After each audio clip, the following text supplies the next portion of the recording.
Hoje a gente vai mergulhar na história da Canva.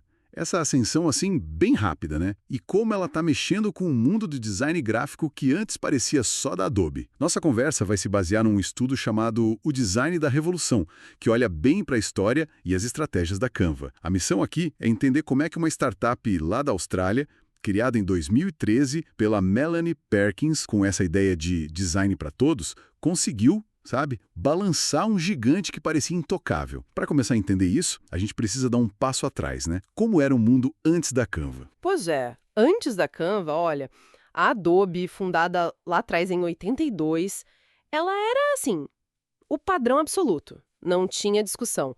Ferramentas como Photoshop, Illustrator, todo mundo usava. Aí, em 2012, eles mudaram para Creative Cloud, aquele esquema de assinatura, sabe? Sei, a assinatura mensal. Isso. Financeiramente, para a Adobe foi ótimo, consolidou o poder deles. Mas, por outro lado, para muita gente ficou caro, ficou complexo demais. Então, sim, rolou uma certa resistência, sabe? E é aí, nesse cenário, que surge a Melanie Perkins. O mais curioso é que a ideia dela nem começou com a Canva direto, né? Veio antes. Veio da Fusion Books, uma plataforma para fazer anuários de escola online. Exato. E foi ali que ela percebeu, que ela sacou que tinha uma necessidade latente, tipo, pessoas normais querendo criar coisas gráficas, mas sem ter formação técnica, sem ter acesso às ferramentas caras da Adobe. E não foi fácil no começo, né? Para conseguir investimento, ela ouviu muito não. Batalhou bastante. Batalhou. E o estilo dela, da Perkins, é interessante. O que chama atenção nela é um tipo de liderança diferente daquele estereótipo do gênio da tecnologia meio excêntrico, sabe? Ela tem um carisma mais, digamos, acessível, muito foco em empatia, em propósito social, tipo acessibilidade, educação, diversidade e colaboração também. Tem histórias dela direto no feedback com o usuário, visitando o projeto social que a Canva apoiava. Essa cultura de propósito, ela plantou desde o comecinho. Faz sentido essa abordagem mais humana. E a plataforma Canva em si não era só uma interface bonita, né? Tinha um pacote de inovações ali. Sim, isso foi crucial. O editor colaborativo, que funcionava bem online. Aquela biblioteca enorme de fotos, ícones, elementos. Muita coisa grátis, inclusive. Os templates também, né? Facilitavam muito a vida. Demais. E tinha o redimensionamento mágico, que era uma mão na roda. Sugestões de design com inteligência artificial, que já era um começo ali. Ah, e o marketplace, para a galera vender os próprios designs. E as integrações com outras ferramentas. Isso. Essa mistura de ser super fácil de usar, mas ao mesmo tempo ter recursos bem poderosos e colaborativos. Foi isso que, tipo, conquistou quem se sentia meio intimidado pela Adobe, né? Total. E, falando em estratégia, o jeito que eles entraram no mercado corporativo a partir de 2020 foi bem esperto.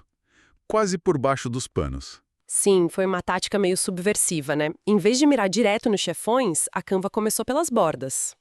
Como assim pelas bordas? Tipo, equipes menores dentro das empresas, departamentos regionais, times que precisavam criar material rápido, manter a consistência da marca, mas sem depender sempre de um designer profissional ou da aprovação central. Entendi. Resolveram problemas práticos ali na ponta. Exato, problemas de descentralização, de agilidade, de padronização. E aí a coisa foi crescendo, meio que viralizando dentro das próprias empresas. Uma equipe começava a usar, mostrava para outra. Tem aquela comparação boa de um analista, né? Que o Canva é o Google Docs do design e a Adobe é o Word. Acho que captura bem essa diferença. Captura perfeitamente. Foco na colaboração e simplicidade versus o poder e a complexidade mais individual da Adobe. E essa mentalidade deles transparece em outras coisas também. Por exemplo, Por exemplo, eles apostaram em IA bem antes dessa febre toda de IA generativa que a gente vê hoje. Coisas como remover fundo de imagem, eles implementaram rápido. é verdade. Ou aquela colaboração com a ONU lá no Líbano, usando a plataforma para projetos humanitários. Isso reforçava a missão da empresa na prática, sabe? Não era só discurso. O que leva a gente para a cultura da empresa. Aquela frase clássica, a cultura come a estratégia no café da manhã. Parece que se aplica bem à Canva. Sem dúvida alguma.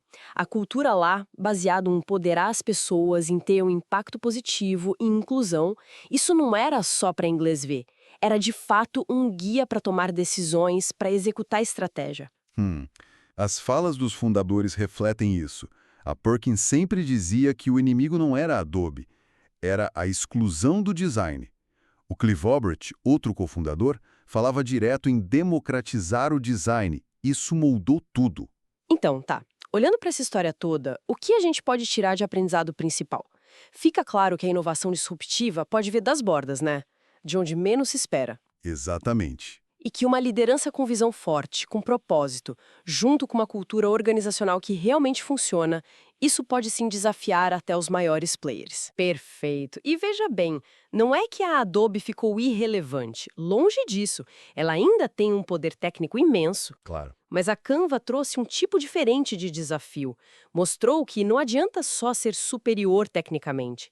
Ser percebido como, digamos, socialmente necessário, por democratizar o acesso a algo que era restrito, tem um peso enorme hoje em dia. O design deixou de ser um clube fechado, né? É um ótimo ponto. E isso deixa a gente com uma pulga atrás da orelha, né, para pensar. Se a Canva nasceu para tornar o design acessível para todo mundo, o que acontece quando essas ferramentas ficam tão, mas tão fáceis de usar, que a própria ideia do que é ser criativo ou ter habilidade de design começa a mudar para todos nós no dia a dia? Boa pergunta para fechar. Fica aí a reflexão.